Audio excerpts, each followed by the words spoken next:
بسم اللہ الرحمن الرحیم۔ وہ میں نے پچھلے دنوں ایک ویڈیو ریکارڈ کروائی تھی جس میں نے کہا تھا بھائی بندہ اپنے آپ کو کتا نہیں کہہ سکتا، تو اس پر تو کافی کمنٹس بھی آئے اس ویڈیو میں، کافی لوگوں کے کمنٹس آئے بھائی کیوں کتا نہیں کہہ سکتے۔ اسد اللہ کا مطلب کیا ہے؟ شیر، اللہ کا شیر۔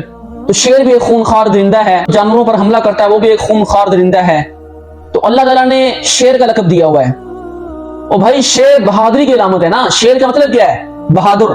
شیر ڈرپوک تو نہیں ہے نا، وہ تو ایک جزوی طور پر استعمال ہوا ہے نا۔ ویسے اللہ نے اسد اللہ کہا، اللہ کا شیر، تو شیر تو ایک بہادر چیز کی علامت ہے یار۔ آپ اس کو چھوڑو، آپ نہ ایسے کرو، کسی کو کہو بھائی، کسی کو یا اپنے بچے کو کہو یا کسی کے بچے کو کہہ دو کہ شیر کا بچہ، یہ بچہ میرا شیر کا بچہ ہے، شیر ہے شیر، وہ کیسے ہو جائے گا؟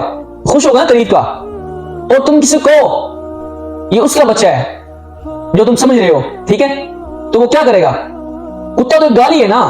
یہ ہم نبی کی طرف نسبت نہیں کر سکتے اپنے آپ کو۔ آپ امتی کہہ دو، اس میں کیا ہے؟ اس میں کوئی اختلاف نہیں ہے، ٹھیک ہے، میں اختلاف کی رائے نہیں ہے اس میں، آپ کی مرضی، آپ جو کہتے ہو۔ میرا کام ہے حق بات بتانا آپ کو، ٹھیک ہے۔ میں کوئی ذاتی اختلاف نہیں کرتا نا، میں کسی سے کوئی اختلاف ہے میرا، میں نے قرآن و حدیث کے مطابق چلنا ہے، تو میں چورن نہیں بیچ سکتا ہے، ٹھیک ہے نا۔ یہاں پہ یہ نہیں کہ جو حق بات لکھی وہ میں نہ بتاؤں آپ کو۔ کچھ لوگ کہتے ہیں سقے مدینہ، مدینے کے کتے۔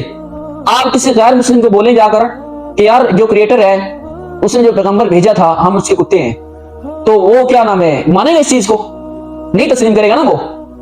تو ایسی ہے بھائی، اپنے آپ کو کہہ دیں کہ اور کہہ دیں، شیر کہہ دیں، ابو ہریرہ، 2 بلیوں والا یا 2 بلیوں کا باپ، تو اس میں تو کوئی حرج نہیں ہے۔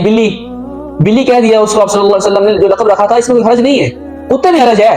ہاں، کسی کا نام کتا ہے اور شیر کا ذکر تو ہمیں کتابوں میں مل جاتا ہے، لیکن کتے کا اس طرح ذکر نہیں ملتا۔ یا آپ اس طرح کہو ہم نبی کے امتی ہیں، یار کتنا اچھا لگتا ہے، ہم عاشق رسول ہیں، کتنا خوبصورت ہے۔ اور کوئی کہے کہ ہم نبی کے کتے ہیں، کتنا عجیب سا لگ رہا ہے یار، خود کو بھی عجیب سا لگ رہا ہوتا ہے۔ جو سب سے پہلے تو نیچر ہے نا انسان کی، سنی، شیعہ، کافر، مسلم، یہ تو بعد میں ہے نا، سب سے پہلے تو نیچر ہے انسان کی۔ تو وہ بھی یہ تسلیم نہیں کرتی کہ آپ نے کتا کہنا، ٹھیک ہے، یہ درست نہیں ہے، ٹھیک ہے۔ وفادار ہے، وفادار ویسے بن کے رہے ہیں، کتا جھوٹ کہنا آپ نے، کہتے ہیں کتا وفاداری کی علامت ہے، تو کتا کیوں کہہ کر پکار رہے ہو؟ پھر اپنے بچے کو کہو یہ بچہ مجھ سے وفادار ہے، بچہ بھی تو آپ کے ساتھ وفادار ہے یا نہیں ہے؟ وہ کہتے بھائی بابا میں آپ کو ڈیش ہوں، میں نام نہیں لیتا، ٹھیک ہے، مجھے نام بھی عجیب سا لگتا ہے، تو مانو گے آپ؟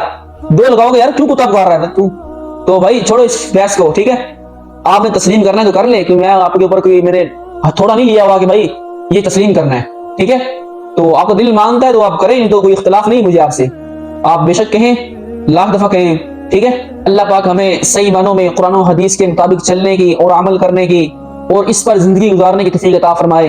وآخر دعواہم ان الحمد للہ رب العالمین۔